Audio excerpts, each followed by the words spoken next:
Amigos, nesta noite, volte-se comigo para a palavra de Deus que está no Evangelho de Lucas, capítulo de número 4, e nós leremos versículos 18 ao versículo de número 19. Lucas, capítulo 4, versículo de número 18 ao 19, palavras do Senhor Jesus Cristo.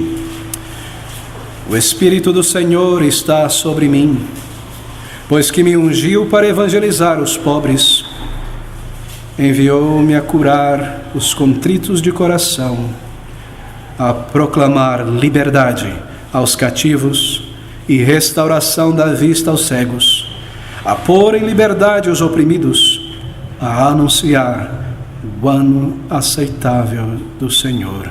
Bem, o título desta mensagem nesta noite é a verdadeira libertação espiritual. Queridos, nós queremos falar nesta noite sobre libertação espiritual. Aqui neste versículo de número 18, estas palavras do Senhor Jesus Cristo: o Espírito do Senhor Deus está sobre mim. Então ele diz ao final: porque enviou-me a proclamar liberdade aos cativos. Isso é verdadeira libertação. Bem, aqui está o Senhor Jesus Cristo ensinando na sinagoga de Nazaré, e o contexto você se recorda. Esse é o nosso terceiro estudo sobre este texto. Ali, tendo sido batizado por João o Batista, autenticado o seu ministério publicamente, uma voz do céu vem sobre o Senhor dizendo: este é o meu Filho amado em quem me comprazo. Saindo dali, ele é conduzido pelo Espírito Santo de Deus para as regiões desérticas de Israel, onde ele será de propósito testado pelo diabo para confrontá-lo e vencê-lo. E nós vemos como ele o vence pelo poder da sua palavra e presença. Tornando a Nazaré, onde crescera, no norte de Israel, ele se dirige, como era o seu costume, nos diz Lucas, à sinagoga no dia do sábado, para adorar. Ele levanta-se para ler a lei, lhe é dado o livro do profeta Isaías, e ali ele encontra estas palavras, onde é dito aqui no versículo de número 18, citando Isaías, capítulo 61, 2 em diante: o Espírito do Senhor Deus está sobre mim. E nós lemos no versículo 21 que então ele senta-se, e ele começa a dizer às pessoas que estão ali: hoje se cumpriu estas palavras aos vossos ouvidos. Bem, nós retornamos mais uma vez a este texto iniciado domingo passado. E o nosso foco nesta passagem tem sido observar e concluir que a mensagem da palavra de Deus, este livro divino em nossas mãos nesta noite, se resume nisto: que todos os problemas de homens e mulheres nesta cidade de São Paulo e no mundo inteiro, que todas as mazelas e a culpa e o vazio e a tragédia e a perplexidade humana se concentram em uma coisa só. Está resumido nisso: a recusa do ser humano em ouvir o seu Criador. Nós fomos criados à imagem e semelhança de nosso Deus. E a mensagem da Bíblia é que o problema do ser humano é que ele se recusa a ouvir o seu Criador. O homem preferiu ouvir o diabo e ouvir a sua mentira, e o resultado é tudo que nós vemos dentro de nós e em nossa volta em toda parte. Mas Deus, a palavra de Deus nos diz, continuou falando com o ser humano, e Deus persistiu em estar com a mente humana e falar com o ser humano. Ele falou com o ser humano na história, ele criou um povo, ele trouxe este povo à existência, deu a este povo uma identidade nacional. Pela história de Israel, aquela nação, Deus falou com a humanidade, ele deu a eles leis, profetas para explicarem aquelas leis, tantas intervenções do próprio Deus na história daquela nação. Por meio daquele povo, Deus falava a todo o mundo. Então nós lemos que ele próprio, ele mesmo, veio a este mundo falar, como nos é dito lá no livro de Hebreus, no capítulo 1, no versículo 1, que nos últimos tempos, ou nos tempos passados, Deus falou aos pais pelos profetas, mas que naqueles dias Deus estava falando com o ser humano através do seu próprio Filho, o Senhor Jesus Cristo.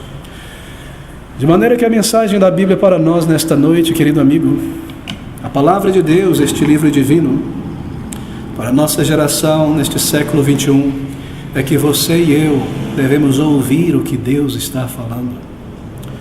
E se nós ouvirmos o que Deus está dizendo, e se nós entendermos a nossa culpa e o nosso pecado, e que Deus enviou o seu Filho a este mundo para lidar com o pecado e com a nossa culpa, então tudo o que nós precisamos compreender para a vida e para a eternidade será respondido. Aqui está. E essa é a resposta do Senhor Jesus Cristo.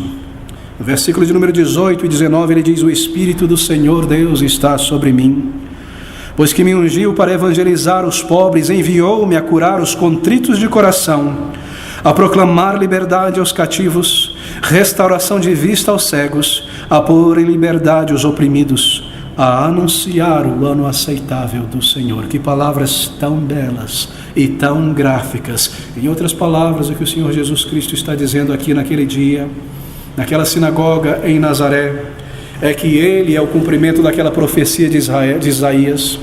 Sobre Ele o Espírito de Deus vem naquele dia do batismo, e Ele é capacitado ali para cumprir a missão de Messias, porque Ele é o Messias enviado por Deus. E Ele diz essas palavras naquele dia. Ele demonstra isso então, usando certas figuras e certas ilustrações trazidas por Isaías. Vocês recordam no capítulo 62, como Isaías traz uma lista de atos poderosos do Messias que viria 700 anos depois dele.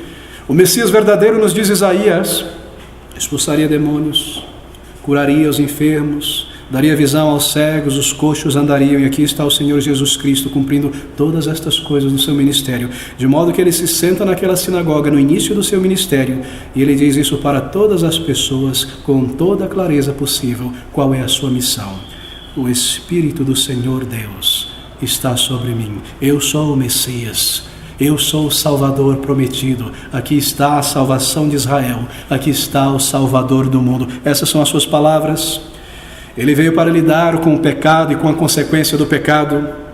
Ele veio para pregar o Evangelho a pobres de espírito, pessoas pobres, roubadas pelo pecado, que não possuem méritos para agradar a Deus, falidas moralmente e que sentem a sua necessidade de um perdão gratuito, de uma salvação gratuita. Ele veio para curar os corações quebrantados pelo pecado e a culpa que o pecado traz à alma. E aqui nestas palavras de nosso texto nesta noite, Ele veio para proclamar liberdade aos cativos, porque o pecado é uma espécie de prisão. O pecado é uma espécie de prisão e Satanás é o carcereiro e a lei de Deus é o algoz. Ele veio para lidar com o problema do pecado. Mas será que você crê nisso nesta noite?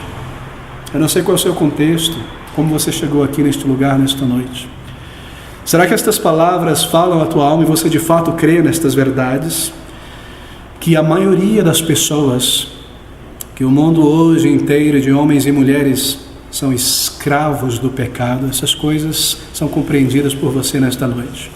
Será que elas soam como uma declaração verdadeira do estado do ser humano? Ou como uma mera palavra filosófica, uma poesia, uma declaração, uma máxima? Como você recebe essas palavras de Deus, esta mensagem do Salvador? Será que o mundo em nossa volta crê nisso? Será que as pessoas encaram suas vidas desta maneira? Eu sou escravo dos meus pecados, eu sou escravo de meus vícios. Aqui estou eu neste mundo, nessa cidade, com tantos e tantos anos, mas eu sou escravo. Será que o mundo se vê assim nesta noite? É claro que não. É claro que não. Para o mundo cristão convertido é o escravo. Para o mundo crente evangélico convertido é o prisioneiro, o bitolado. Aqui está ele, ali está ele dentro da igreja, naquela caixinha, correndo nessa bitola. Eles são livres. Eles estão lá fora, pulando o carnaval, aproveitando, curtindo, colocando seus corpos na rua.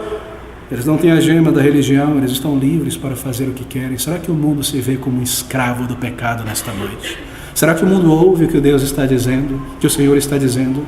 Será que nós aceitamos o diagnóstico clínico de Deus a respeito de nossas almas, quando Ele diz que todo homem e toda mulher que nasce neste mundo é um pecador e é escravo do pecado? O Senhor Jesus Cristo um dia disse àqueles judeus líderes em Israel, talvez você se recorde: se o Filho vos libertar, verdadeiramente sereis livres. E a resposta deles foi: nós somos descendência de Abraão. Como dizes tu, sereis livres? Nós nunca fomos escravos de ninguém, sereis livres. Jesus de Nazaré, você vem a nós com a mensagem, uma oferta de libertação. Nós nunca fomos escravos de ninguém. Quão ignorantes eram aqueles homens. Eles se esqueceram que foram escravos dos egípcios, dos babilônios, dos assírios. Nunca fomos escravos de ninguém. E essa é uma verdade, não é? Essa é uma verdade não percebida pelos homens. Antes da libertação espiritual, antes da conversão a Jesus Cristo, o pecado é descrito como uma prisão e o Evangelho como a libertação desta prisão, porque se o Filho vos libertar, então verdadeiramente sereis livres. Bem, o ensino da palavra de Deus é cristalino nessa questão, não há como ter confusão aqui. A palavra de Deus ensina que todo homem e mulher que entra neste mundo é um pecador. Me surpreende descobrir isso, que você já nasceu um pecador, que eu nasci um pecador. Será que o mundo pensa dessa maneira? A nossa ideia não é de uma tábula rasa, de pessoas que nascem puras e imaculadas e são contaminadas pela sociedade. Mas a palavra de Deus afirma que todo homem e mulher entra no mundo como um pecador. A palavra de Deus diz que por um homem só, Adão, entrou o pecado no mundo, e todos os que descendem de Adão são pecadores. E a palavra de Deus diz em Salmo 51, Davi, o próprio Davi, dizendo: a minha mãe me concebeu como um pecador neste mundo, em pecado me trouxe a minha mãe a este mundo. Esse é o diagnóstico da Bíblia. Todo homem e mulher é um pecador neste mundo, e que nasce neste mundo como um inimigo de Deus, e para muito além, como uma pessoa sob o domínio do diabo. Esta é a verdade da palavra de Deus. E que as suas vidas são controladas pelo príncipe deste mundo, e que enquanto elas estão imaginando liberdade, não percebem que estão sob as garras e o domínio do inimigo de suas almas, que ele mantém homens e mulheres longe de Deus, que ele mantém pessoas através de sua tentação para o pecado e falsos ensinos e a ignorância da verdade, suas ofertas ao pecado, longe de Deus, mantendo sob o seu domínio até o final, para que, terminando as suas vidas neste mundo, subam à presença de um Deus santo, que deve julgar e condenar o pecado. Permita-me ilustrar esse fato bíblico, porque talvez você não esteja convencido que todo homem e mulher entra neste mundo como um pecador e está sob o domínio do diabo. Volte-se comigo para o Evangelho de Lucas, no capítulo de número 11 agora. Ouça essas palavras do Senhor Jesus. O Senhor Jesus Cristo coloca essa verdade da Bíblia em uma forma de ilustração.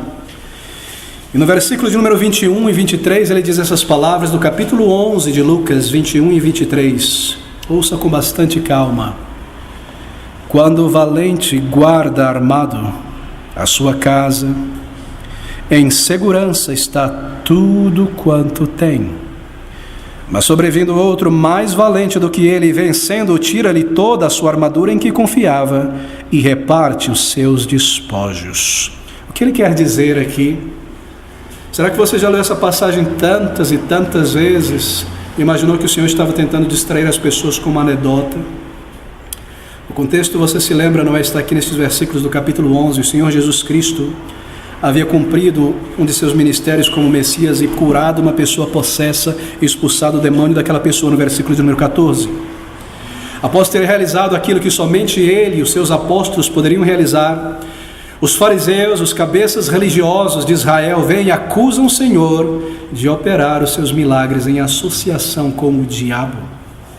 E a sua resposta nós lemos no versículo 17: mas conhecendo ele os seus pensamentos, disse-lhes: todo reino dividido contra si mesmo será assolado, e uma casa dividida contra a própria casa cairá. E se também Satanás está dividido contra si mesmo, como subsistirá o seu reino? Pois dizes que eu expulso os demônios por Beelzebu. E se eu expulso os demônios por Beelzebu, por quem os expulsam os vossos filhos? Que seria melhor traduzido como os vossos discípulos fariseus. Eles, pois, serão os vossos juízes. Mas se eu expulso os demônios pelo dedo de Deus, certamente a vós é chegado o reino de Deus. Ele veio para lidar com o pecado, e para lidar com o pecado ele precisou lidar com um tentador que leva homens e mulheres ao pecado. E é isso que ele está dizendo aqui no versículo de número 15: mas alguns deles diziam: ele expulsa os demônios por Beelzebu. Beelzebu, literalmente, Senhor das moscas. Uma palavra composta, a palavra hebraica, está lá em 2 Reis, capítulo 1, dois nomes, Baal e Zebu. Baal, não é? Senhor, na língua semítica, e Zebu, dos ares, o Senhor dos ares, uma divindade semítica, assíria. No período do Novo Testamento do Senhor Jesus Cristo, esse era um termo que denominava Satanás, o Senhor dos ares. Literalmente, Beelzebu, Senhor das moscas, o Senhor dos demônios, o Senhor dos seres caídos, dos anjos malignos. E os judeus acusam o Senhor Jesus Cristo de expulsar o demônio daquela pessoa com o poder de Beelzebu. Havia grande malícia no coração daqueles homens, havia grande ódio contra o Senhor Jesus Cristo. E o Senhor Jesus Cristo, em sua resposta, ele defende a sua missão. Ele nos diz que se Satanás está dividido, o seu reino não permanecerá. E no versículo 19 ele mostra a inconsistência daqueles líderes. Se eu expulso os demônios por Beelzebul, por quem os expulsam vossos discípulos? Os discípulos dos fariseus eram treinados a expulsar demônios. Eles, pois, serão os vossos juízes. Em outras palavras, por meio de quem eles expulsam o diabo? Se os argumentos de vocês é válido que um homem que expulsa demônios deve estar em aliança com Satanás, então os vossos discípulos fizeram uma aliança com ele também. O Senhor mostra o raciocínio torpe e tolo daqueles homens. E no versículo 20 ele declara: mas se eu expulso os demônios pelo dedo de Deus, certamente a vós é chegado o reino de Deus. E o dedo de Deus representa obviamente o poder, a presença de Deus. O fato de que os enviados de Satanás, inimigo dos homens, estão sendo expulsos, prova que é pelo poder de Deus, pela força de Deus, pela obra de Deus. Esse Satanás e o seu império neste mundo, o seu reino neste mundo está sendo expulso. Então o reino de Deus chegou entre vós, porque o Espírito do Senhor Deus está sobre mim, diz o Salvador. Porque Ele me enviou a proclamar libertação aos cativos, aos oprimidos. Você percebe esta verdade? E é nesse contexto de defesa e repreensão que essa verdade é pronunciada no versículo de número 21, e nós estamos tentando estabelecer este fato. E ele diz: quando o valente guarda armado a sua casa, em segurança está tudo quanto tem. Cristo Jesus está comparando o diabo, Satanás, a um homem valente. Observe novamente: quando o valente, o diabo, guarda armado a sua casa, este mundo, em segurança está tudo quanto tem, mas sobrevindo outro mais valente, este é Jesus Cristo Salvador. Vencendo, tira-lhe toda a sua armadura em que confiava e reparte os seus despojos. O Espírito do Senhor Deus está sobre mim, porque me enviou a proclamar liberdade aos cativos, aos oprimidos, pelo diabo, pelo pecado, por um coração enganoso e mentiroso. Ó, meus queridos amigos, nós estamos diante da palavra de Deus. A palavra de Deus e o Senhor Jesus Cristo aqui, Ele compara o diabo, Satanás, a um homem valente. Um homem valente, um homem de grande poder e capacidade. Satanás, originalmente Lúcifer, um querubim dos principais, de grande poder, glória e beleza no céu. Nos diz Isaías capítulo 14, olhou um dia para si mesmo, essa maneira ilustrativa nos dizer o que aconteceu ali no céu. E ele viu a sua beleza dada por Deus, e o seu orgulho se levantou, o pecado foi gerado no coração de Satanás. Ele queria ser adorado, nos diz a palavra de Deus. Ele queria ser admirado como Deus. Ele diz: colocarei o meu trono no topo da congregação. Ele queria ser cercado pelos anjos e adorado como Deus. E em seu orgulho e em seu pecado ele foi banido da presença de Deus e lançado com muitos outros anjos de menor escalão da presença de Deus para dentro deste mundo. E um dia de condenação está reservado para ele. E assim o Senhor compara aquele ser de grande, imenso poder aqui nestas palavras a um homem valente. Quando o valente guarda armado a sua casa, tamanho, poder e capacidade são igual entre os homens. Ele é comparado na Bíblia também, você se recorda, a um leão, que procura por presas, por almas a levar à perdição, feroz, terrível, poderoso, inimigo a rugir, destruidor, como um leão sanguinário que atacava na antiguidade manadas de rebanhos inteiros. Ele tem destruído milhões e milhões de almas ao longo da história pelo seu poder de enganar e tentar para o pecado.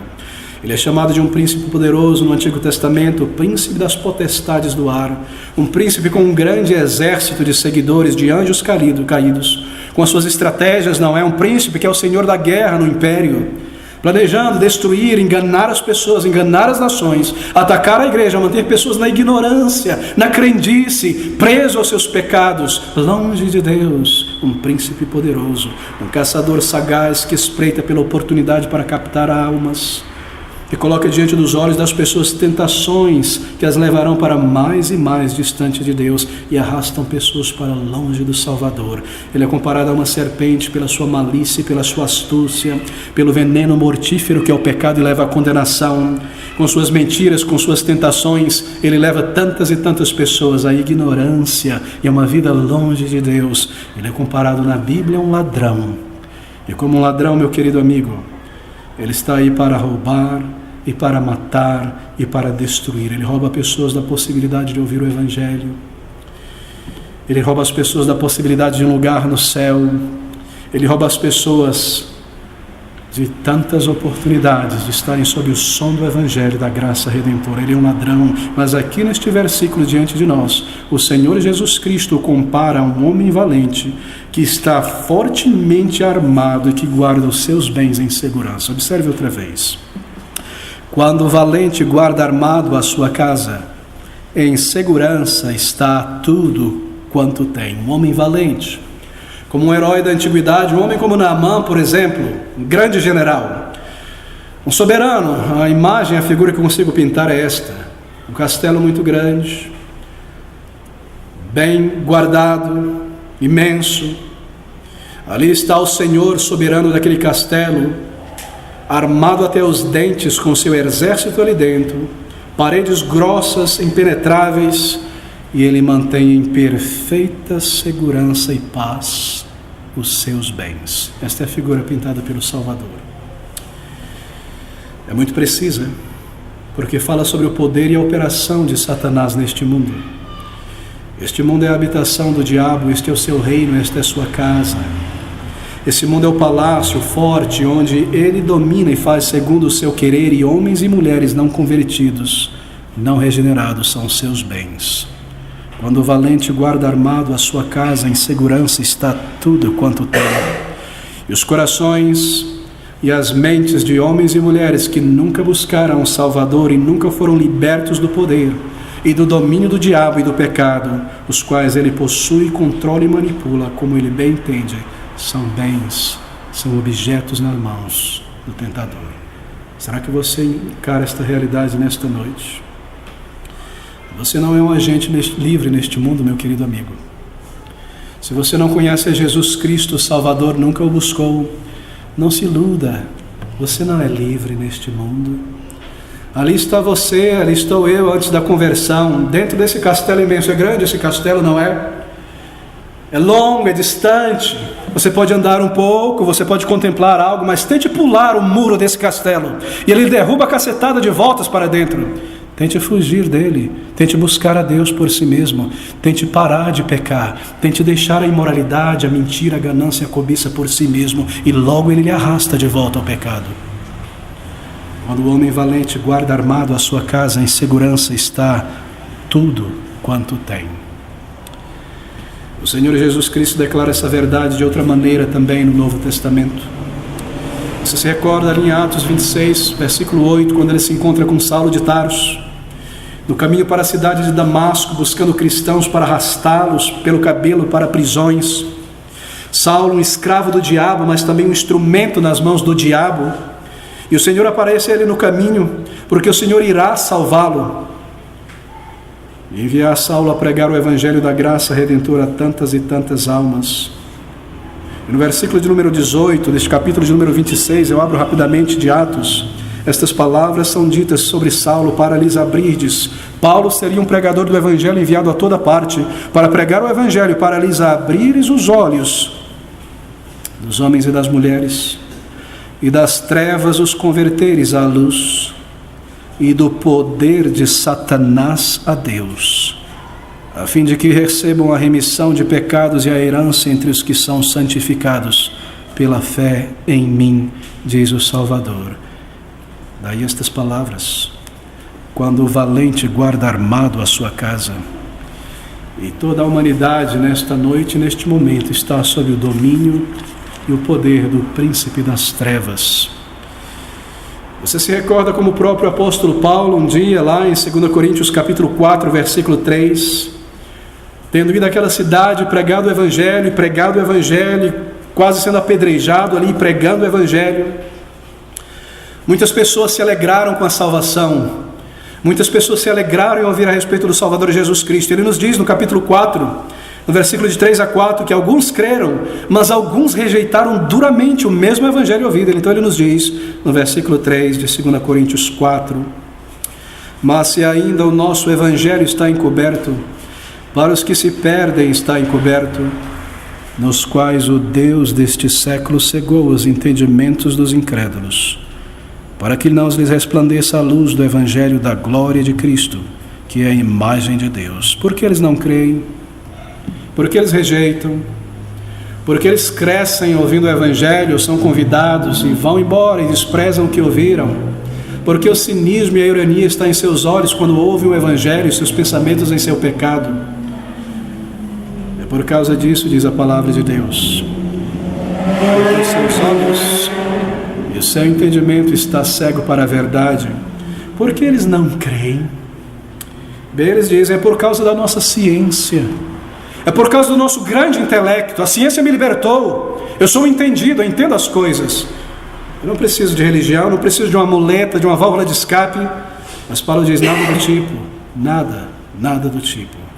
O diabo cegou o entendimento dos homens, de modo que nécios e ignorantes a respeito de Deus dizem, em seus corações não há Deus. Deus não existe. Por que buscar a Deus? Por que o mundo está como está nesta noite, aqui em São Paulo e em toda parte? A resposta é que o diabo controla os homens. Ele controla os seus corações. E ele dirige a mente e o desejo das pessoas. Como ele faz isso? Ele é chamado na Bíblia de o tentador. Ele coloca diante dos olhos das pessoas aquilo que seu coração contaminado e pecaminoso tanto deseja. É tão fácil para o diabo, não é? Há dentro de nós esse coração tão incrivelmente corrupto e mau que deseja o pecado, e o diabo precisa apenas colocar diante dos nossos olhos. E assim ele conduz as nações e os homens ao pecado. Uma das principais armas usadas pelo diabo é a mentira. Ele é o pai, o gerador, o criador da mentira. Pela mentira ele engana milhões e milhões de pessoas em tantos e tantos lugares e mantém essas pessoas distantes de Deus.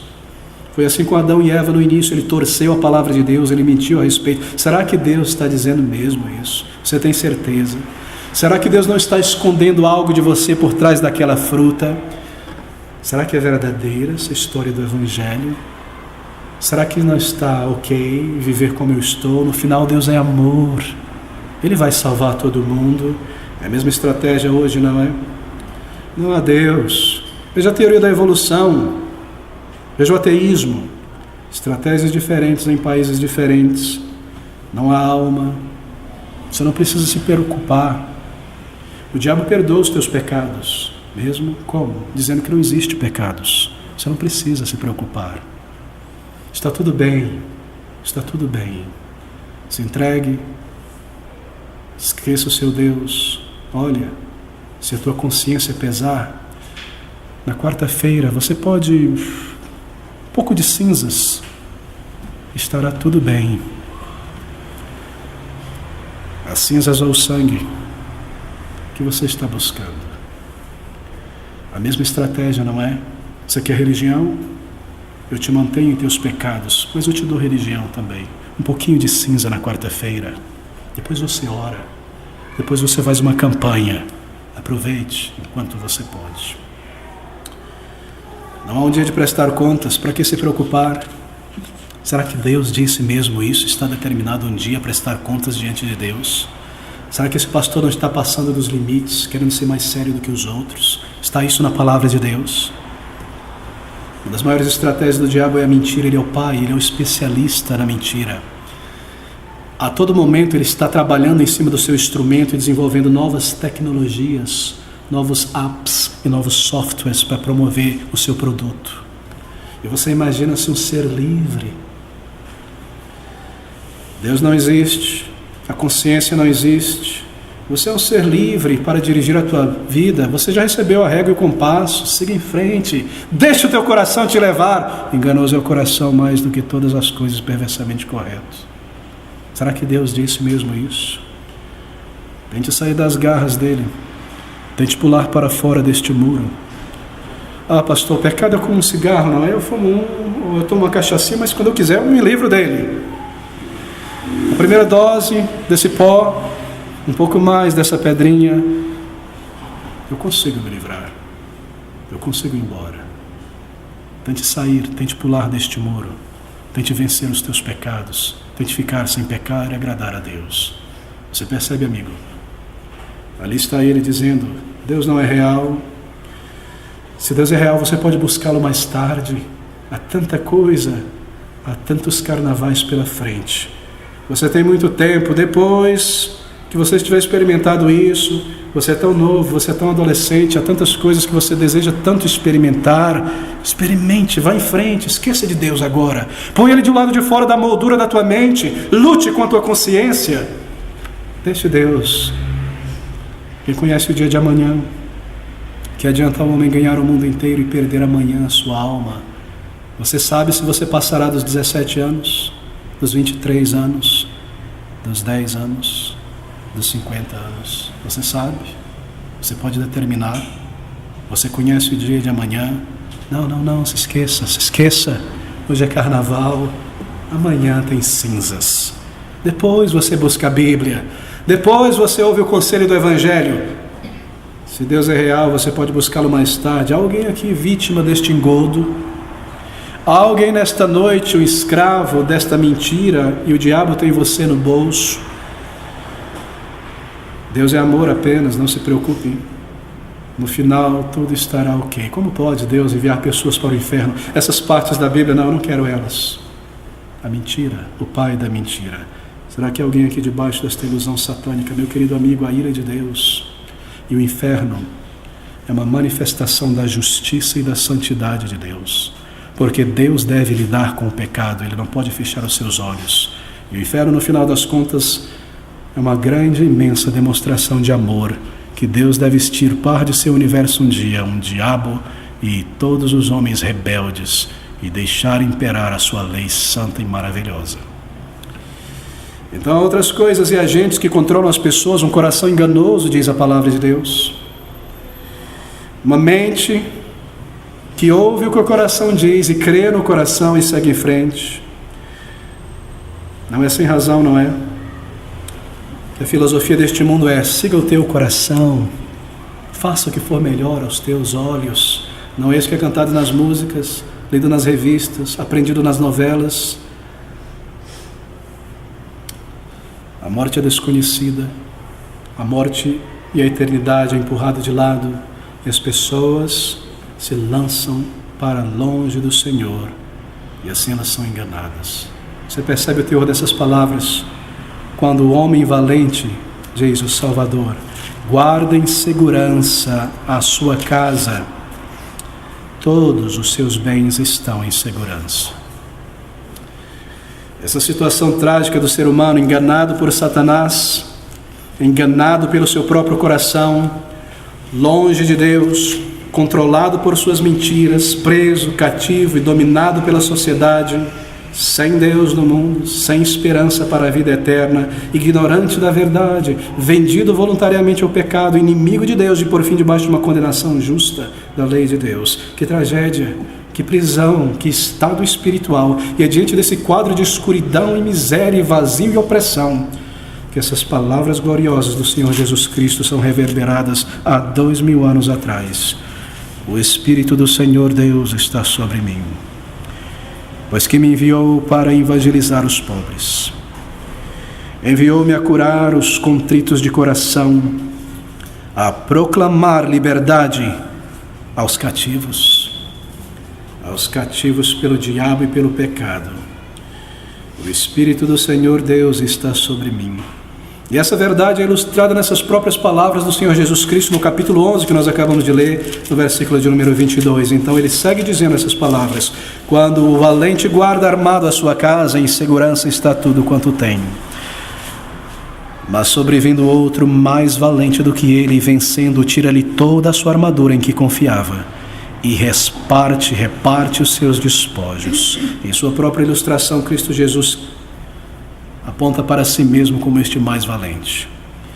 Jesus está falando sobre o propósito da sua vida neste mundo, lidar com o pecado, lidar com o diabo, que Deus tenha olhado do céu sobre a raça humana, que Deus tenha visto homens e mulheres presos aos seus pecados, sob o domínio do diabo, em miséria e condenação. Tamanha misericórdia e compaixão vira ele a este mundo em uma missão de resgatar e libertar pessoas, para proclamar libertação aos cativos, mas sobrevindo outro mais valente do que ele. Como poderia ser Jesus Cristo em sua encarnação mais forte do que o diabo, príncipe deste mundo? Amigos, veja a vida de Jesus tão humilde, nasceu como um bebê frágil em Belém. A sua humilhação, pobre, preso, humilhado, desprezado, morto, a morte mais ultrajante na história da humanidade. A resposta está logo no início da Bíblia. Volte-se comigo a Gênesis capítulo 3, versículo de número 15. Gênesis capítulo 3, versículo 15. Logo ali, quando o homem pecou contra Deus, Deus deu uma promessa de um Salvador que viria. E ele veio, e as palavras são essas no versículo 15: para a mulher, e porém inimizade entre ti e a mulher, isto é, entre a serpente, o diabo e a mulher, e entre a tua descendente, tua semente, e a sua semente. Esta, a semente da serpente, ferirá a cabeça da semente da mulher. E tu, ou melhor, o contrário, a semente da mulher ferirá a cabeça da serpente, ou da semente dela, e tu lhe ferirás o calcanhar. Que promessa! Toda a história da humanidade, meu querido amigo, está aqui. Todo o desdobramento das civilizações e da história humana é exatamente isso aqui. Você observa no Antigo Testamento, ali está a semente da mulher, o remanescente de Sete, temente a Deus, e ali está a semente da serpente se espalhando por toda parte, homens e mulheres ímpios. Há momentos na história de Israel que parece que a semente da serpente está quase dominando e destruindo aquele povo que traria o Messias como um berço. A resposta está bem aqui diante de nós. Jesus Cristo seria o sacrifício pelo pecado, ele veio. E o diabo feriu o seu calcanhar, levando àquela morte de cruz, aquela dor e agonia. Mas pela sua morte a cabeça da serpente foi esmagada. E colocarei inimizade entre ti e a mulher, diz a palavra de Deus. E entre a tua semente e a sua semente, esta te ferirá a cabeça, e tu lhe ferirás o calcanhar. Isso se cumpre na cruz do Calvário, quando o Senhor Jesus Cristo foi ali elevado. Para, como diz Hebreus capítulo 2, versículo 14, para que pela sua morte aniquilasse o que tinha o império da morte, isto é, Satanás, e livrasse os que com medo da morte estavam por toda a vida sujeitos à servidão. Como Satanás fazia isso? Bem, pelo pecado. Essa é a sua armadura. Não que Satanás possa lançar ele próprio uma alma no inferno, ele mesmo está condenado por Deus ao inferno, ele não está no inferno esperando por pessoas. O inferno foi criado para ele, seus anjos rebeldes, e todos aqueles que desprezam o evangelho de salvação. Ele leva pessoas à condenação pela mentira e pelo engano. Essa é a sua armadura. O pecado é a sua armadura. É por isso que Jesus Cristo veio a este mundo, para lidar com o pecado. E é isso que está escrito nessas palavras de nosso texto nesta noite, que vindo um mais valente, este é Jesus, amarra-se, por dizer, aquele outro valente, e despoja ele de sua armadura. Na cruz do Calvário, Jesus Cristo arrancou o esporão do escorpião, assim por dizer: ó morte, pergunta Paulo, onde está o teu aguilhão? Onde está o veneno da morte, senão o pecado que leva à condenação? Naquela cruz, naquele dia, a armadura do diabo, pelo poder de Cristo Jesus, o seu calcanhar ali mordido, o diabo conseguiu o que queria.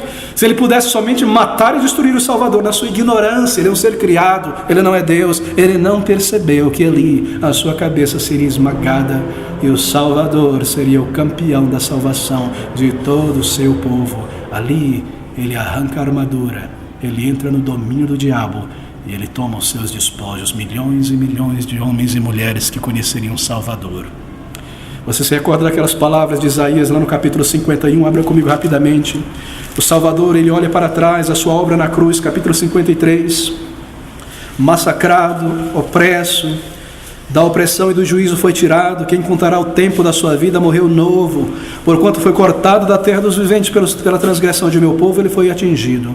Puseram a sua sepultura com os ímpios e com o rico na sua morte, ainda que nunca cometeu injustiça, nem houve engano na sua boca. Todavia, ao Senhor agradou moê-lo, fazendo enfermar.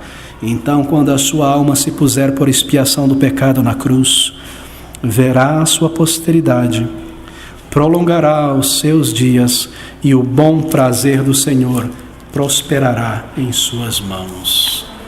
E havendo um mais forte do que ele, nos diz o Salvador nesse texto desta noite,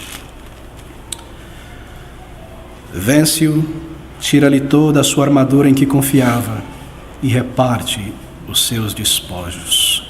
É por isso que, sentado naquela sinagoga de Nazaré, Jesus Cristo, Salvador, diz qual é a sua mensagem para o mundo, e com estas palavras tão gráficas ele a proclama: o Espírito do Senhor Deus está sobre mim, porque me enviou a pregar o Evangelho aos pobres, enviou-me a proclamar libertação aos cativos. É por isso que somente ele poderia afirmar: se, pois, o Filho vos libertar, verdadeiramente sereis livres. Meu querido amigo, você já foi liberto. Você já foi liberto do pecado que domina a tua alma e te levará à condenação um dia. Ó pastor, eu fui numa igreja um dia, eu estava me sentindo opresso, o pastor me chamou para frente, pôs a cabeça na minha mão e o demônio saiu de mim, hoje eu estou livre. Meu querido amigo, há tantas igrejas nesta noite que são verdadeiras sinagogas de Satanás, devo dizer com todo o santo temor. E pessoas, almas preciosas e opressas pelos seus pecados, enchem os bancos e as fileiras, e ali homens gananciosos e ignorantes a respeito da verdade, que são apóstolos do diabo, assim por dizer, confundem as pessoas e o diabo os usa, enquanto as pessoas são chamadas para a frente, e o diabo, assim por dizer, naquele teatro fantástico, é expulso das pessoas. O diabo tem toda a congregação em seu bolso, porque enquanto eles estão sendo entretidos, o diabo dá o bracinho a torcer por um minuto, eles estão presos a um falso evangelho, e todos os domingos estão ouvindo um falso evangelho que não pode lhes conduzir à vida e o perdão, imaginando que o diabo está sendo vencido a cada sessão. Eles estão sob o domínio do homem valente dentro de igrejas. Mas naquela cruz, a maior de todas as transações do universo foi realizada. Quando ali em Jesus Cristo, Salvador, o pecado de milhões e milhões de homens e mulheres foi colocado sobre ele, para que pelo seu sofrimento e a sua morte, como um sacrifício substitutivo, o domínio do pecado e da morte e do juízo fosse retirado da mente, da alma e da vida de milhões e milhões de mulheres. O justo pelo injusto, o santo pelos pecadores, a morte do autor da vida por homens e mulheres que não têm vida em si mesmo. Ele levou sobre si, nos diz, os pecados e a culpa de tantas pessoas. Somente Jesus pode ser descrito aqui como este valente, mas ele não é só o valente. Ele é a água da vida, ele é o pão da vida, ele é a porta estreita que conduz para a eternidade, ele é o descanso para o oprimido, ele é a verdade, ele é o Senhor, ele é o perdão de pecados, ele é a ressurreição e a vida. E aqui está a descrição verdadeira da Bíblia sobre a tua situação nesta noite. Esse é o diagnóstico de Deus. Você e eu entramos neste mundo como pecadores, estamos sob o domínio do diabo com suas tentações. Mas há um caminho de salvação, há um meio de reconciliação, porque um mais valente veio a este mundo um dia. Ele já veio, o Salvador, Jesus Cristo, o Senhor. Ouça esse versículo de número 23 nesta noite. Estas palavras são tão gráficas, são tão belas. Lucas, capítulo de número 4, 23. E ele lhes disse: sem dúvida me direis este provérbio: médico, cura-te a ti mesmo, faze também aqui a tua própria pátria tudo o que ouvimos ter feito em Cafarnaum. E disse: em verdade eu vos digo que nenhum profeta é bem recebido na sua pátria. Em verdade eu vos digo que muitas viúvas existiam em Israel nos dias de Elias, quando o céu cerrou por 3 anos e 6 meses, de sorte que em toda a terra houve grande fome. E aqui ele passa a falar sobre a justiça de Deus, e o resultado nós vemos que aqueles homens daquela sinagoga se iraram a tal ponto que eles desejaram levar o Senhor Jesus Cristo no topo daquele monte onde a cidade fora construída para matá-lo e precipitá-lo. Ali está um dia aquela multidão em Jerusalém, quando Jesus entra em Jerusalém sobre aquele pequeno jumentinho, dizendo hosanas ao Senhor, e no dia seguinte crucificam. Este versículo é tão gráfico, e estas palavras são tão verdadeiras. Ele diz mais uma vez em sua pequena parábola: quando o valente guarda armado a sua casa, em segurança está tudo quanto tem. Mas sobrevindo outro mais valente do que ele, vencendo-o, tira-lhe toda a sua armadura em que confia e reparte os seus despojos. Meu querido amigo, eu preciso concluir nesta noite. Mas se eu concluísse neste texto e neste ponto, eu já teria, com a palavra de Deus, apresentado a você o caminho de salvação e teria concluído aqui. Mas a menos que nesta noite,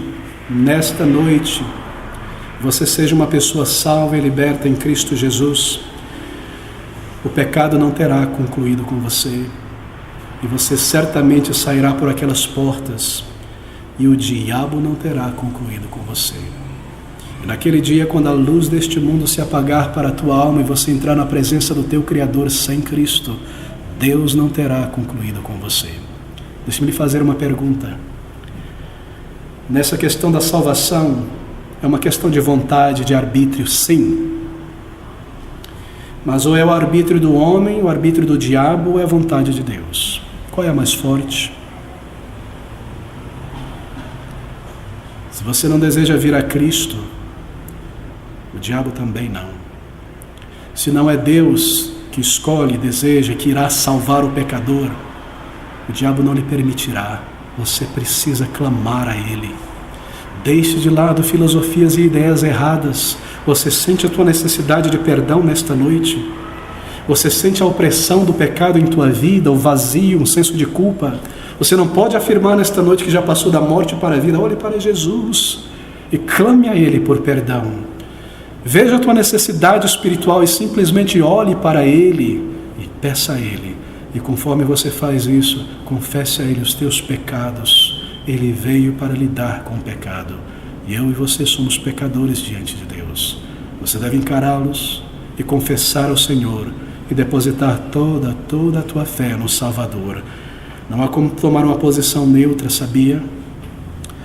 Quem não é comigo é contra mim, e quem comigo não ajunta, diz o Salvador, espalha. Ou você se volta a Jesus Cristo, ou você permanece um objeto cativo nas mãos do diabo. Os teus pecados te manterão certamente longe do Senhor até o final, e talvez você seja surpreendido imaginando que chegará ao final dos 80, 90 anos tendo que partir tão mais cedo. E Satanás garantirá que haja muitas tentações, e o teu próprio coração te iludirá e te enganará. Mas se você encara os fatos nesta noite, e se você olha para o Salvador como um pecador e traz a Ele toda a tua vergonha, e dobra o joelho em arrependimento diante de Cristo Jesus e procura um lugar tranquilo e silencioso em tua casa, mesmo aqui, e dirige a tua alma em arrependimento e fé e clama a Ele por vida e salvação, você conhecerá Deus como um Deus próximo e real, um Deus que ama e que se importa, um Deus que enviou o Senhor Jesus Cristo, mesmo por você, mesmo por mim. E você estará incluído aqui nestas palavras do Senhor Jesus Cristo.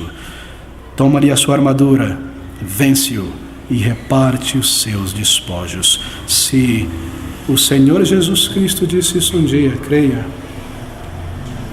E se você o buscar, você saberá. Ouça as palavras do Salvador.